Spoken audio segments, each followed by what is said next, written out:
Bien, buenas tardes. Voy a hablar, en el anterior vídeo estuve hablando acerca del sexenio democrático, cómo se cortó bueno, me quedaba hablar de un periodo muy importante de este sexenio, que es el reinado de Amadeo I de Saboya entre el año 1871 y 1873. Y para empezar hay que decir que cuando Amadeo I de la Casa Saboya, el hijo del rey de Italia, Víctor Manuel, si no me equivoco, falla un poquillo, eh, aceptó ser el jefe del Estado de España. A los pocos meses, su mentor, que fue Prim, fue asesinado. A día de hoy no se sabe exactamente quién fue el autor, quién estaba detrás del asesinato del general Prim. Con lo cual, el reinado empezó mal para Amadeo de Saboya, a pesar de sus buenas intenciones, de su talante democrático y liberal. Su principal apoyo, que fue Prim, desapareció después de este asesinato a los 2 meses aproximadamente. Con lo cual, lo primero que hay que decir que empezó con debilidad. Aparte de eso, se topó con multitud de problemas a los cuales Amadeo I, pues bueno, no pudo hacer frente, como el surgimiento de las pugnas internas entre las distintas facciones de los gobiernos durante su reinado. Eran gobiernos muy inestables y también recibió muchas presiones por parte de los esclavistas con intereses en Cuba y en Puerto Rico, muchísimas presiones también del tradicionalismo carlista, que se oponía a cualquier tipo de medida liberal. La guerra de Cuba, que duró 10 años, exactamente entre el año 1868 y 1878, que terminó con la paz de Zanjón, sí, firmada por el general Martínez Campos, supuso una sangría en forma de vidas humanas y económica de un profundo calado y de una magnitud tremenda. Por otro lado, también se topó con el problema de los republicanos que se aproximaban a las posiciones de la internacional, al socialismo internacionalista, la internacional, ¿vale? Y hay que señalar lo que comentaba al principio, que el rey tenía unas convicciones demócratas y fue muy respetuoso con la Constitución del año 1868. Surgieron nuevos partidos constitucionales y radicales. El sufragio universal vigente obligó con la Constitución de 1868, uno de los grandes avances que introdujo el sexenio democrático, obligó a reestructurar el funcionamiento de los propios partidos políticos. Por un lado surgieron los partidos constitucionalistas, como el partido de Sagasta, y por otro lado el partido de Zorrilla, que era el partido radical. ¿Vale? Fue el primer intento de ajustar los partidos políticos a un régimen netamente liberal, un Estado liberal. Gobernaron durante los 2 años del reinado de Saboya con notables fracturas, solo solventadas en la República como alianza definitiva entre ambas facciones. El primer gobierno de Amadeo supuso la continuidad de Serrano como presidente y con ministros progresistas, unionistas y demócratas, la coalición gubernamental, que fue la que dominó el sexenio democrático. Convocó elecciones que fueron manejadas y ganadas por Sagasta con su partido constitucionalista, el gabinete ministerial, pero con fuertes minorías carlistas y republicanas, que tuvieron un poder decisorio ante los fraccionamientos. ¿Vale? El rey convocó elecciones en Puerto Rico para solventar el conflicto, pero una nueva reclutada por el sistema de las quintas de 35.000 quintos provocó un malestar social. El sistema de las quintas, en el anterior vídeo dije alguna inexactitud, y entre otras fue que el sistema de las quintas yo lo atribuía a un sistema en el cual se llamaba a toda una generación, a los nacidos en un determinado año, y no era así, era un sorteo en el cual una quinta parte de aquellos llamados a fila de un determinado año, mediante un sorteo eran los que iban a filas.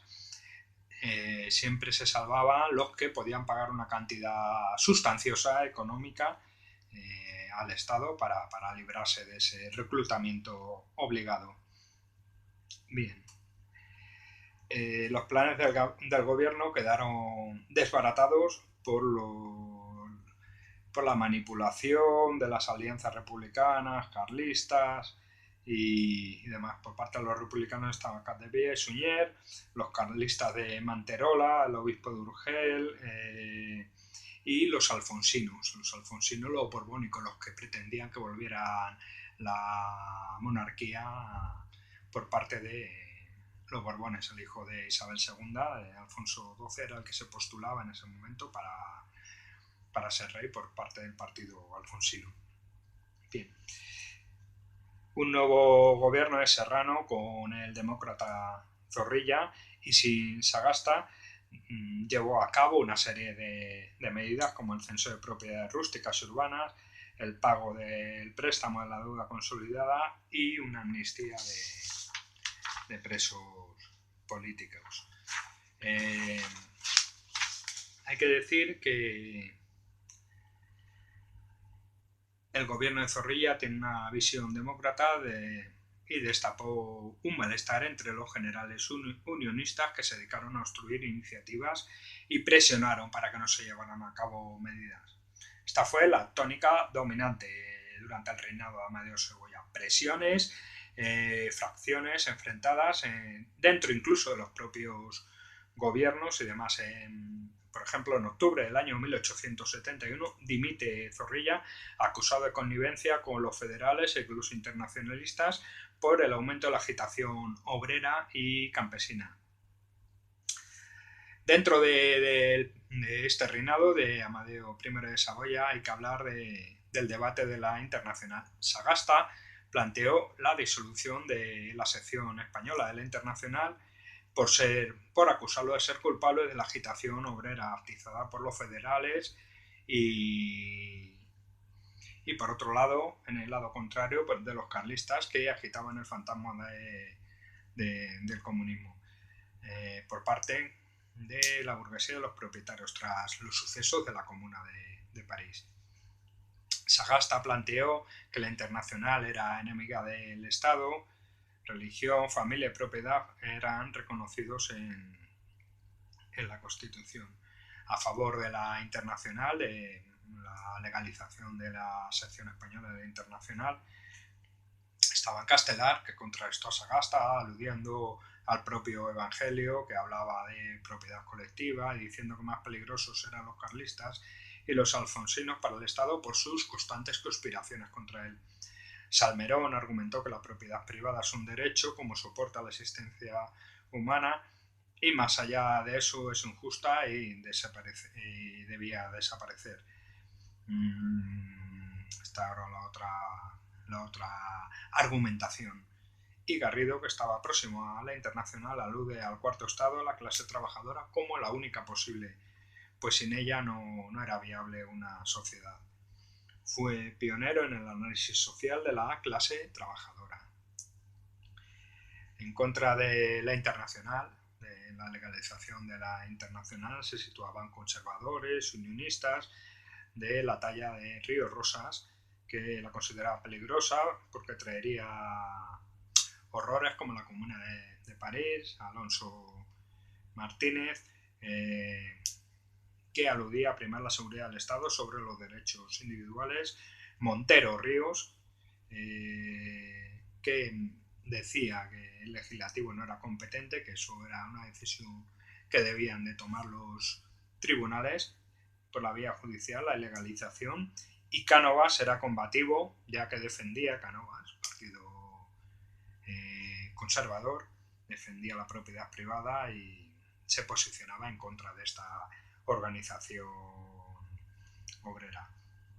Finalmente, las teorías de Sagasta triunfaron, aunque la Internacional pasó a la clandestinidad, fue legalizada, aunque sí que se reconocieron el derecho de asociación y de huelga por parte del Tribunal Supremo. Tiras y aflojas en torno a la ilegalización de la Internacional, que tenía una fuerza, estaba tomando cuerpo y fuerza esta organización obrera de tinte internacional y muy próximo a las teorías socialistas del momento. Cuanto a la sublevación carlista y el fraccionamiento político, hay que decir que Sagasta y Zorrilla intentan dominar sus visiones sobre la Internacional en el partido, dentro del Partido Progresista. Fernández de los Ríos intenta que las dos visiones se fusionaran en un solo partido progresista. Había tensiones dentro de los propios partidos de tinte liberal, ¿vale? Zorrilla no quería reprimir la Internacional y defendía los derechos de opinión de todos. Y Sagasta era partidario, al igual que los unionistas, en defender la primacía del Estado sobre los derechos individuales, como he comentado anteriormente. Para Zorrilla era también, por otro lado, fundamental la autonomía de Cuba y Puerto Rico. Para Sagasta no. Sagasta ya estaba planificando la restauración, ya estaba trabajando en un sistema de restauración que veremos próximamente cuando termine de hablar de la Primera República. Sagasta, sin embargo, tenía enfrente el partido de Zorrilla, a los carlistas, a los republicanos, a los conservadores unionistas, a los alfonsinos.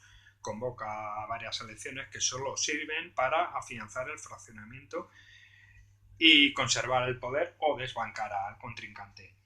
En abril de 1872 disuelve las Cortes, Sagasta, por no poder gobernar, y convoca unas nuevas con carlistas y radicales de Zorrilla crecidos, ¿vale?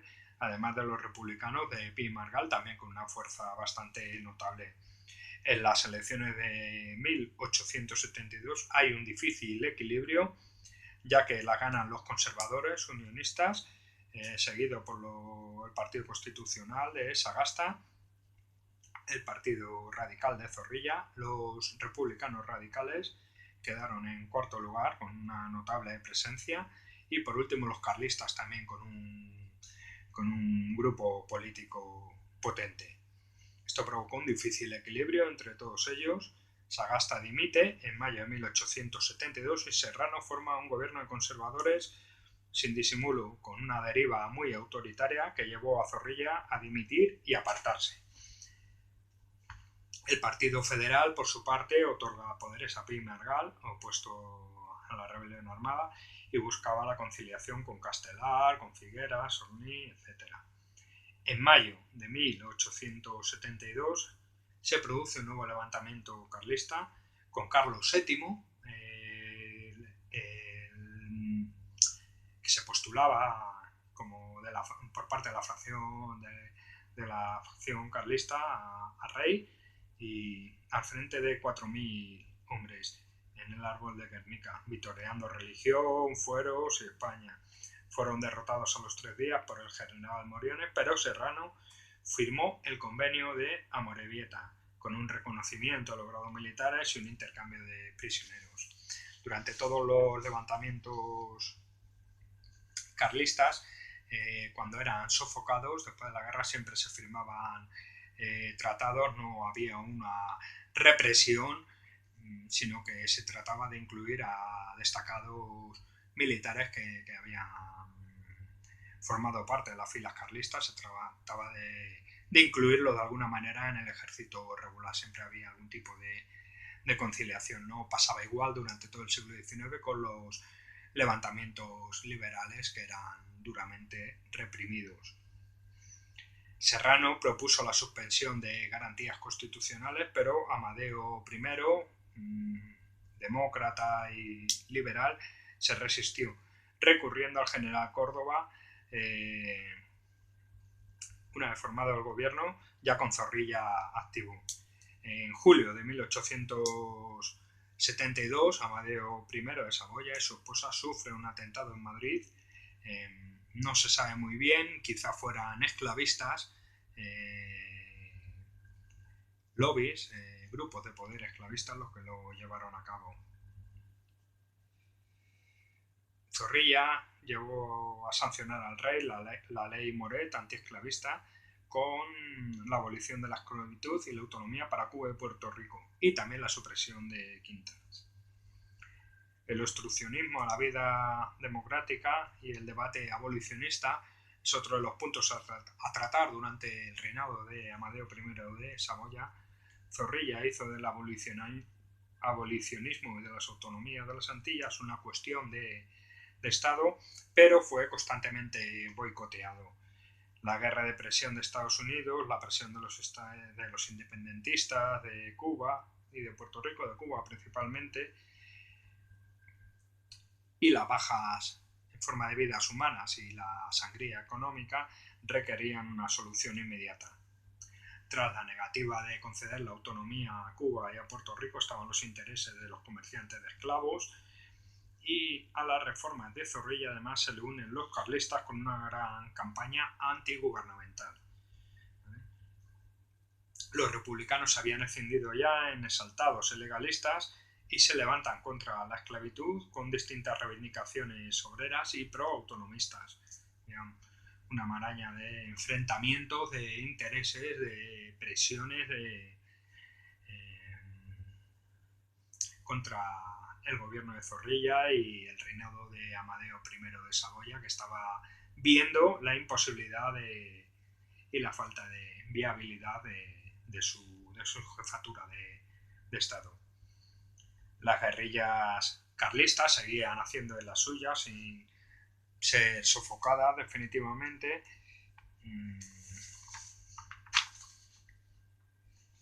Y fueron un factor de constante acoso a la monarquía de Amadeo I de Saboya y de su gobierno.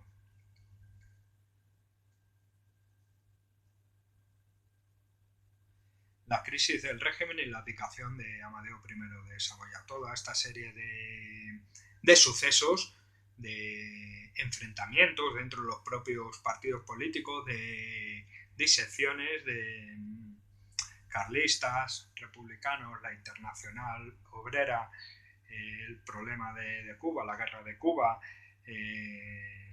las presiones de los esclavistas, dieron lugar a que el reinado de Amadeo I fuera un reinado sin respiro y sin posibilidad de llevar a cabo una serie de reformas necesarias y una estabilidad para garantizar un Estado liberal viable. Sin respiro para el gobierno, además, surgían nuevos conflictos orquestados por todo el conglomerado opositor y grupos de poder económico y social. El rey contó además con toda la oposición aristocrática favorables a Alfonso XII, que pedían la vuelta de los Borbones. Con lo cual, todo esto le llevó a tomar la decisión de abdicar, y se lo comunica a Zorrilla. Con lo cual Rivero reúne ambas cámaras, constituyéndolas en convención, una sesión conjunta, y proclaman la República. Era la única salida quizás que le quedaba en esos momentos al gobierno tras la abdicación de Amadeo I de Saboya, que hizo las maletas y se fue. No soportaba más ni vivir en España, en un sitio que era ajeno para él, ni todas las presiones que recibió durante sus 2 años de jefatura del Estado. Convocada la Primera República, el primer presidente por parte de los demócratas fue Figueras. La mayoría de la Cámara estaba constituida por radicales y los federales no contaban con un liderazgo claro y oficial. Seguían existiendo intereses contrapuestos. Por un lado, los campesinos en la República pedían el reparto de la propiedad, las capas populares pedían el derecho al trabajo y una bajada de impuestos. Los internacionalistas e intelectuales federalistas vieron en la Primera República una oportunidad para implantar una serie de utopías sociales que se venían reivindicando desde esa organización internacional, la Primera Internacional Obrera. Toda esta impaciencia de los propios grupos de poder que podrían haberse beneficiado de las medidas de la Primera República, pues llevó a la desunión de los defensores de esta forma de gobierno. La conspiración de los sectores contrarios a la República, articulados en propietarios con derecho al voto censitario, acabaron destruyendo el programa social, político y económico de la República. Es decir, los monárquicos, los conservadores, los propietarios, los industriales y los terratenientes, aparte de la Iglesia, pues vieron que esta impaciencia por parte de los propios defensores de la Primera República y este intento de acelerar la implantación de utopías sociales, vieron en ello una oportunidad para presionar y acabar con la República. De hecho, en la República hubo 4 presidentes de gobierno que duraban unos meses escasos cada uno. La Primera República se proclamó el 11 de febrero de 1873 y duró hasta el año 1874, un año escaso. Los presidentes de la República fueron Figueras, republicano federal, le sucedió Pi y Margall, también del mismo partido, Salmerón, del Partido Demócrata, y Castelar, que fue el último presidente de la República. Vamos a ver un poco por encima los gobiernos. El de Figueras fue el primer gobierno entre radicales y republicanos, con Pi y Margall como ministro de Gobernación y Castelar como ministro de Educación. A los pocos días de proclamarse la República, en Barcelona hubo manifestaciones intentando proclamar una República catalana. Pi y Margall tuvo que lidiar con estos intereses tan opuestos y con estas aspiraciones tan plurales por parte de los propios defensores en un primer momento de la República. Los federales del gobierno tenían que cuadrar el mando militar con escasos generales adeptos, con lo cual Figueras dimitió por las presiones de los radicales, pero retomó el puesto ante la imposibilidad de formar un nuevo gobierno. ¿Hasta qué punto estaban difíciles las cosas? En que no pudo dimitir el propio Figueras como presidente del gobierno porque no había un relevo claro, ¿vale? Había muchas presiones por parte de todos estos partidarios en un primer momento de la Primera República. Ahora los radicales cedieron por la presión de la calle de los voluntarios de la República, que era una especie de brazo armado republicano popular. Pi y Margall ordenó la supresión de las juntas revolucionarias y la reposición de los ayuntamientos cesados. Pi estableció la milicia republicana con voluntarios de la República. De los sucesos de Cataluña y la proclamación de las juntas en otras ciudades, cabe destacar la participación obrera ya organizados que veían en la República Federal la encarnación de su ideal político y social. No había una lucha de clases como propuesta doctrinal, sino más bien un humanismo popular, ¿vale? Esta era la doctrina filosófica, porque se podía alcanzar la fraternidad ciudadana de personas y pueblos organizando el poder desde abajo. Los carlistas, aprovechando todo este momento de crisis social y de divisiones, de ansiedad por parte de intentos de acelerar estas utopías sociales, acabaron siendo fortalecidos y se unieron contra una república que veían como anticlerical y atea. El movimiento obrero cada vez veía más en el clero a un enemigo porque era contrario a sus intereses, eso defendían desde las altas instancias clericales. Y llegaron a hacer de su guerra los carlistas una cruzada nacional.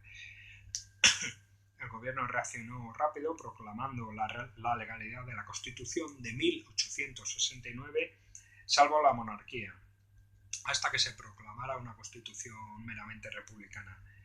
Se llevó a cabo la abolición de la esclavitud, se organizaron a los voluntarios, se organizó de una forma más regular a los voluntarios de la República, se abolieron los títulos aristocráticos como paso previo a una reforma agraria, y sí que hubo una convergencia en estos puntos entre federales e internacionalistas. Bien, hay un punto de encuentro, digamos, por lo menos cierto entendimiento. El conflicto campesino, por otro lado, se extendía y ocupaban tierras de duques y marqueses para que fueran repartidas, para ser repartidas entre los campesinos. Las clases propietarias empezaron a sentir pánico y comenzaron a sacar el capital y a exiliarse, sobre todo en la ciudad de Biarritz, en Francia, para empezar a organizarse y organizar conspiraciones contra la República. El general Serrano, alentado por las conspiraciones junto al alcalde radical de Madrid, preparó la convocatoria de la asamblea en pleno para el 20 de abril de 1873 y quitar el gobierno a los federales. El ministro de Gobernación, Pi Margall, en aquel momento tuvo tiempo de preparar la defensa junto a los voluntarios y en este momento no se llegó a derramar sangre. La alianza con los radicales estaba por otra parte rota y algunos líderes junto a conservadores como Serrano decidieron exiliarse. En mayo de 1873 se convocan elecciones para todos los hombres mayores de 21 años. Hubo una abstención bastante grande porque los conservadores no participaron del proceso y también por el propio desarrollo de la guerra carlista. En estas elecciones ganaron los republicanos federales, seguidos de los radicales, de algún diputado conservador que a pesar de que no pidió no participar, pues bueno, algunos sí que salió elegido, 4 en concreto, un alfonsino y un unitario. En junio se abre la Asamblea Constituyente, Figueras dimite y le encarga al gobierno a Pi Margall. Castelar y Salmenor encabezan un federalismo sin contenido social y se vota la República Federal. ¿Qué supuso la presidencia de Pi Margall? Entre junio y julio de 1873, bueno, se llevó a cabo el proyecto constitucional que intentaba o pretendía dejar establecido un reparto de la propiedad, jurados mixtos de obreros y fabricantes, un control del trabajo infantil, el establecimiento por derecho constitucional de la educación pública gratuita y obligatoria y la separación entre Iglesia y Estado, aparte de la abolición de la esclavitud en Cuba y el otorgamiento de libertades en las Antillas en general. Una reducción de la jornada laboral a 9 horas, un establecimiento de un salario mínimo, la prohibición del trabajo infantil de escolares y una preocupación por la salud laboral, sobre todo entre las mujeres obreras. Toda esta serie de ideas sonaban utópicas en aquella época, sonaban a socialismo revolucionario y demás, pero bueno, Pi Margall intentó por lo menos llevar a cabo, por lo menos elaboró ese proyecto. Su presidencia duró muy poco, como la de los otros 3 presidentes de la República, y a pesar de ello hay que decir, en honor a la realidad histórica, que la Constitución este proyecto constitucional suponía una constitución moderna, modernizadora y muy democrática, con una igualdad ciudadana real, ¿vale? El texto fue redactado con mucha rapidez para evitar insurrecciones federales Y bueno, a partir de junio de este año 1873 entran en el gobierno de la presidencia de Pi y Margall los moderados de Castelar para arreglar la deuda y llevar a cabo una serie de reformas más tranquilas. Los intransigentes y los carlistas, junto con los alfonsinos, presionaban tanto social como militarmente al gobierno de Pi y Margall, y este pidió poderes excepcionales para controlar las conspiraciones, tanto carlistas como alfonsinas. Los sucesos acabaron desbordando al gobierno desde la izquierda internacionalista y por parte también de los federales intransigentes. La descoordinación y la división federal dio lugar a que los carlistas se atribuyeran algunos triunfos en sus pronunciamientos, en sus levantamientos militares, en su guerra. En el mes de julio se producen unas tensiones bastante graves en Cataluña, con unas partidas carlistas descontroladas, con trifulcas a su vez entre federales e internacionalistas.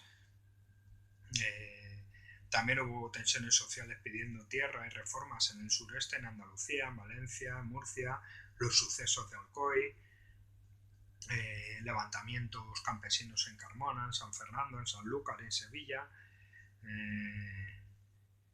la proclamación de los cantones, especialmente el cantón de Cartagena, por otro lado, fue otro de los episodios a los que tuvo que hacer frente Pi y Margall.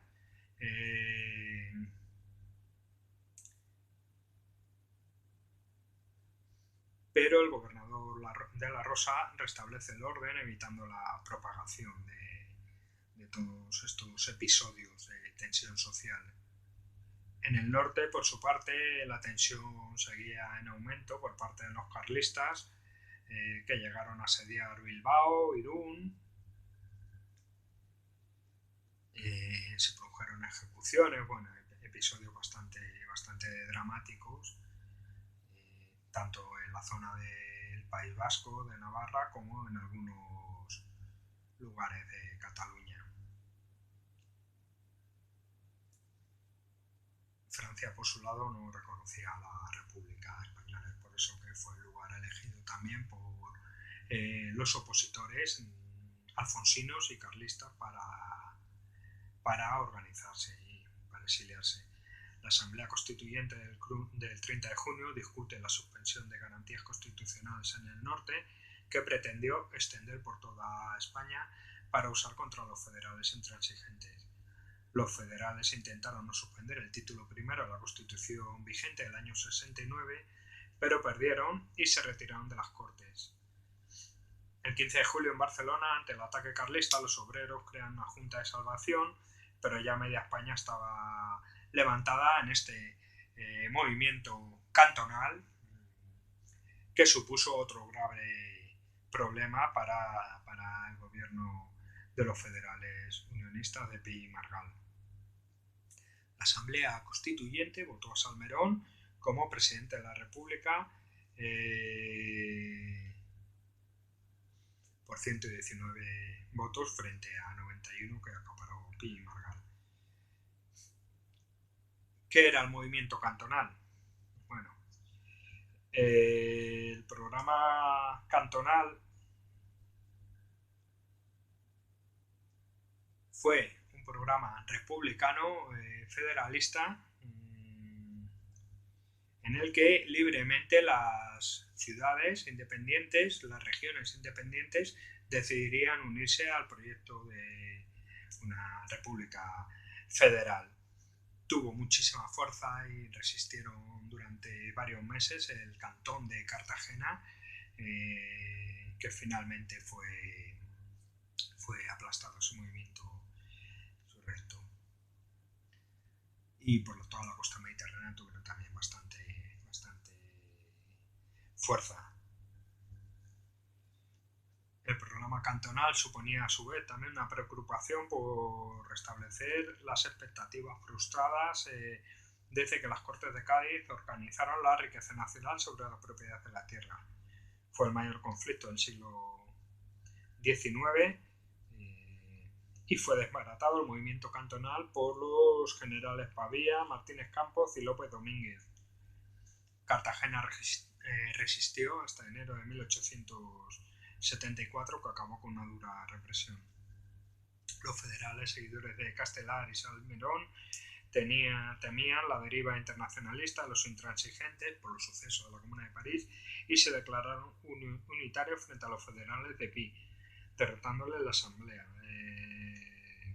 1873. Bueno, para terminar hay que hablar un poco por encima de las presidencias de Salmerón y Castelar. Hay que decir que Carlos VII estaba en España desde julio de 1873. Salmerón llevó a cabo un decreto militarizando a los voluntarios de la República, sometiéndoles a la autoridad militar. Nombró a algunos generales alfonsinos para acabar con los carlistas.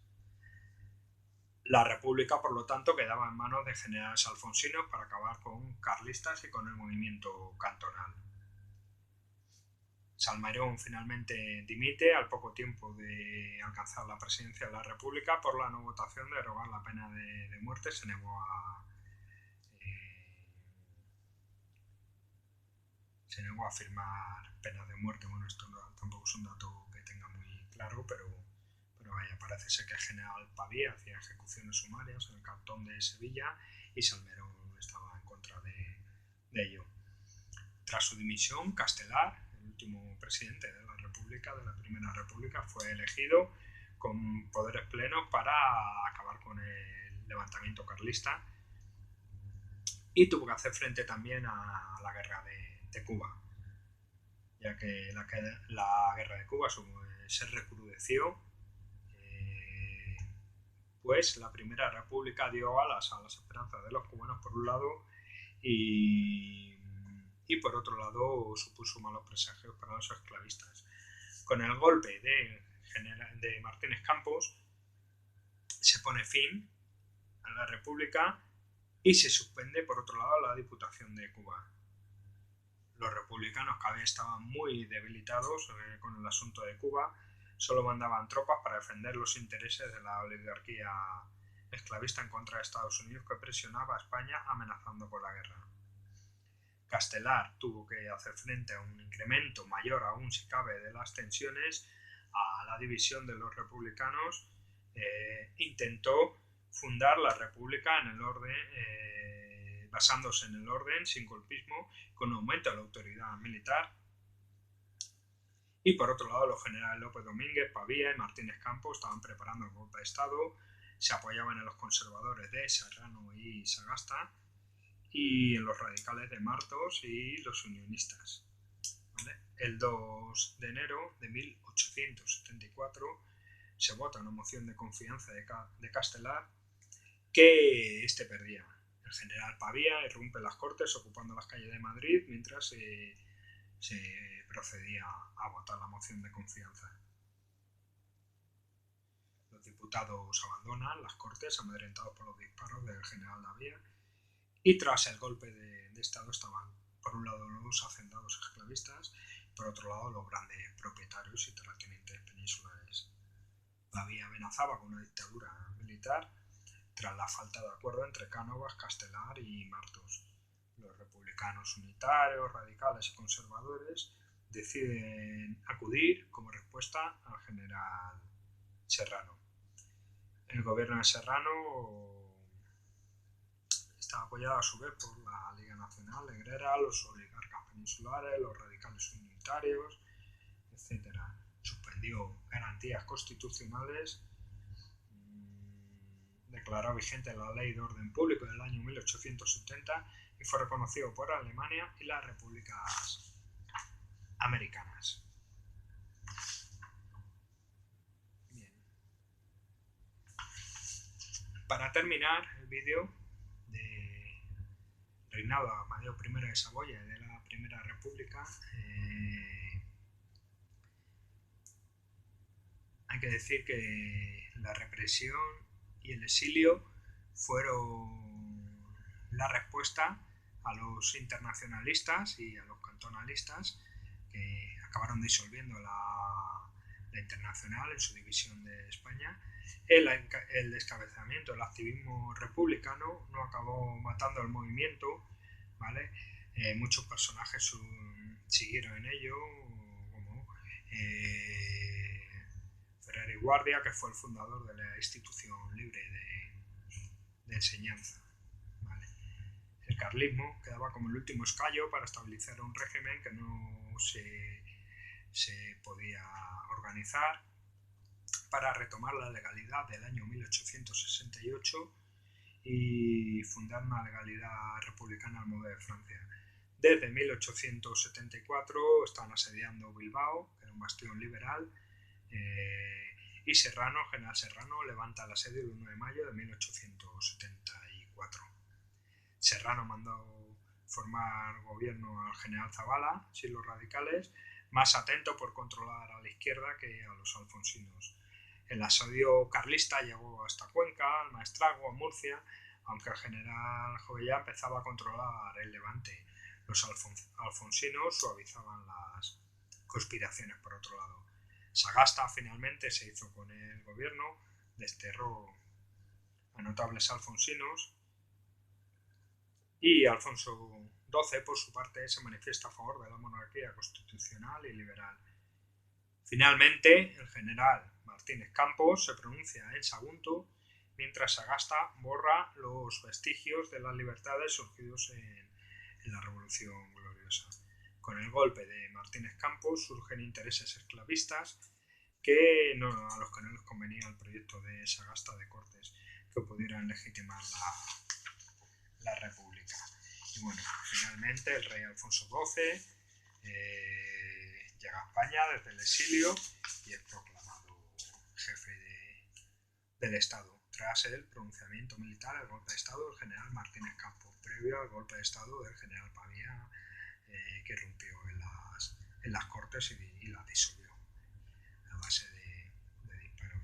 Y esto es lo que dio de sí este momento tan apasionante, este proceso histórico tan importante, este primer proyecto republicano en la historia de España, y este intento por estabilizar, por dejar definido un Estado liberal en España desde la Revolución de 1868, el sexenio democrático, en el que se introdujo una nueva Casa Real como jefatura del Estado, con el reinado de Amadeo I de Saboya, un rey con profundas convicciones democráticas y liberales, y tras su renuncia, con el establecimiento de la Primera República, que no supuso nada más que la única salida posible en ese momento.